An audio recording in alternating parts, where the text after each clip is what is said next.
Welcome, welcome, welcome. This is your host, Andrea Epting, and you are listening to the Direct Impact Podcast.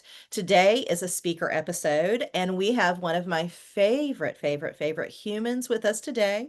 His name is Oliver, and he is a CSAT and an LCSW, and his practice is in New York. And I have met Oliver, what was it been, about 2.5 years ago, maybe? Yeah, about maybe 3 years. Yep. Yeah, we were in the same CSAT cohort, and CSAT stands for Certified Sex Addictions Therapist. And so we've been kind of, working on cases together, kind of like going back and forth, having some conversations over the past few years. You helped And me a lot. yeah, and I love it. I love every second Nothing of like it. And collaboration. and I also love the population that you serve. And our populations are similar when it comes to sex addiction and compulsivity. But they're also different in a lot of ways too. I think like the majority of your population doesn't mirror the majority of mine. And I really wanted to have you on today, Oliver, to talk about specifically being a homosexual male, Homosexual, I thought the term was gay.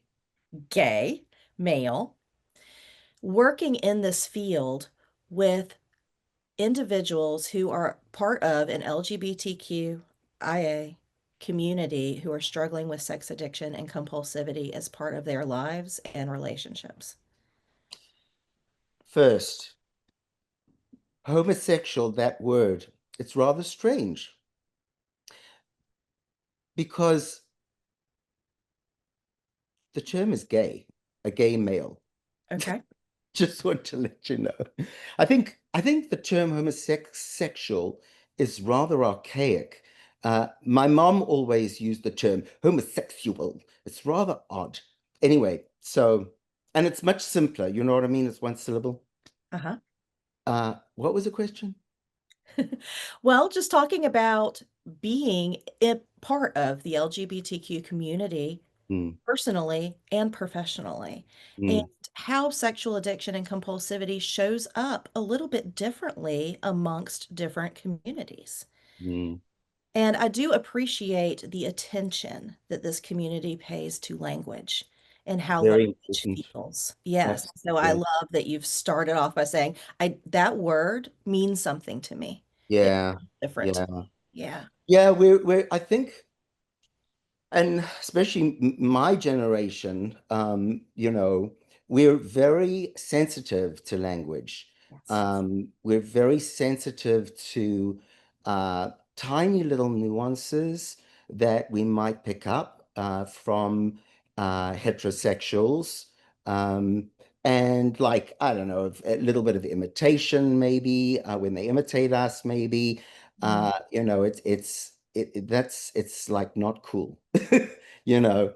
Yeah. Um, I And how does it feel, Oliver? What's the feeling? What's the emotion? I think the feeling is, are you picking on me like I was picked on at school? Yeah. And so a lot of my clients, more my age, feel very much the same way. The younger generation, however, and I have a client, for example, who just sailed through school because he was totally out, and a majority of his friends at school were females, and they would protect him and not date guys or the jocks if the jocks picked on him. Mhm. So, I think with the new generation, thank God, being gay, being part of the LGBTQ plus community has changed a lot. It's much more the norm. And when I had a group of teenagers, I was giving group therapy at one stage to teens. The one kid used the word, they were about 15 years old. The one kid used the word faggot, and the other kid said, "Not cool, man." And it was so amazing to see the change in the new generation. And to see, same-sex couples walking down the street holding hands. So, but then again, kids, we're all born into a heterosexual configuration, although it's not totally true. I mean, if you have a surrogate and then your first memories are with maybe two dads or two moms, then it's different.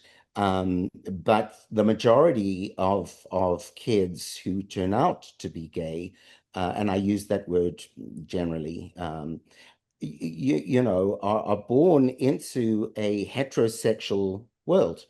And so, very early on, even today, I think members of the population, there is an awkwardness. There's a feeling of we don't really belong. I even like from 5 years old. I mean, I knew I was gay way back then, and when I talk to a lot of my clients, they also remember they were it was different. We had same-sex crushes, from a very, very early age. So, and I think even if you don't have trauma as such, like much more of my generation had, Mhm. uh, there is still that um, much more of a latency period in development where you don't come out, where you don't feel okay telling your parents if they're heterosexual. Um, Mhm. but thank God, it's a little easier, and then there are a lot more resources. So as a result, when people grow up and start to move into maybe their teens, 17, 18, 19, there is still much more gay people, LGBTQ plus people moving into drug addiction, alcoholism, far, far higher rate. Mhm. Suicide is a higher rate amongst, our community. So, as a therapist, and it's very important to understand that, you know. Absolutely, absolutely. So, one of the other things I'd like to ask you about, and one of the reasons I thought it was really important to have you on the show is as part of what you're saying is, we don't have as much dialogue about sexual compulsivity and how it shows up in gay relationships. Hmm. As opposed to, the heterosexual relationships. And when I'm listening to season 8 of Mm, our podcast, I'm like, okay, a lot of the reference is to a man and a woman, right. and particularly referencing the recovering sex addict as the male party and the Mhm. betrayed partner as the female party.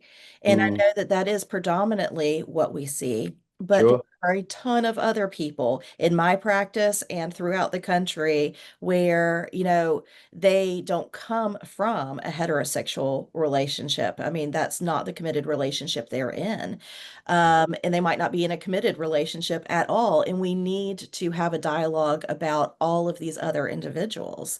Yeah. So, can you speak to how sexual compulsivity manifests or is even responded to differently in a gay community? Well, firstly, it's not just looking at, it's not just a generalization of looking at LGBTQ plus people, well, gay men and women, but it's also looking at trans. Okay. And within that community, I have had a couple. Of trans man and two trans men, Mhm. and they're a couple. So it's not just that it's not just same sex man and man or woman and woman configuration. And two trans males would be a gay partnership. Yes, they do identify as a gay couple, which is very interesting. Very interesting. Yeah, Yeah. yeah. Does the sexual addiction manifest itself differently? Do you see It, it, different, it does. I you know, think I think that there is more sex positive in a way nuance in within gay relationships. okay. And I'm majority of the clients that I see are gay males, so I'm going to stick with that. So so I'll give you an example. You Okay. might have a gay males couple going to a club, and they're standing around and having a drink, and then this other guy starts to make eyes and comes up and starts to chat with the one gay guy, and the other guy, instead of getting jealous, which is what you would very much see in a heterosexual environment, Yeah. they might say, hot guy, maybe, maybe we can have a drink, get together, even fool around.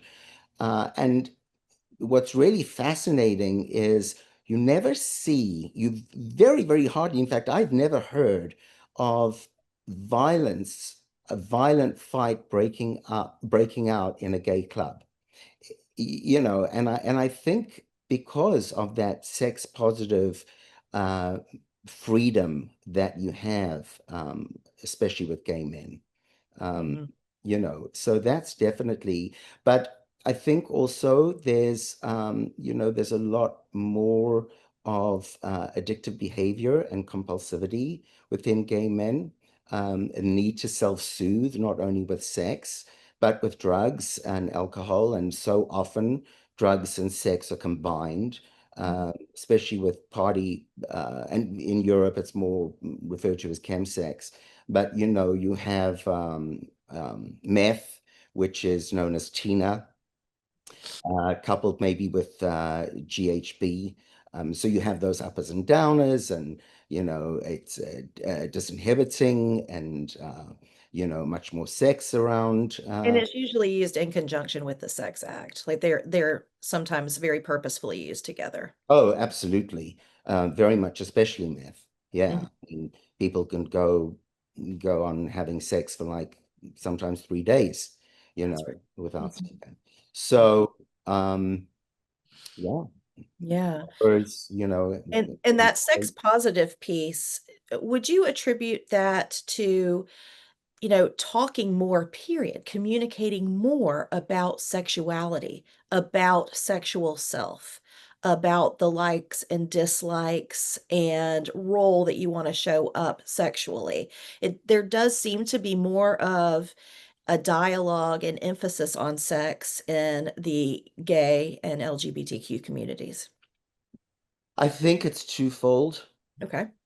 I think that yes, that definitely influences, especially when it comes to, when a guy comes out of the closet, there's a definite gravitation toward other gay men. Hmm. And very often a gay person will really form their own family with their friends, especially if they are estranged from their biological family. Hmm. So that discussion is much more available. But I also think you have more of a, let's say, a biological influence, and that is, when a man and woman get together, um, uh, generally speaking, there is much more of a moving toward having kids, and Hmm. that need for the family to be protected.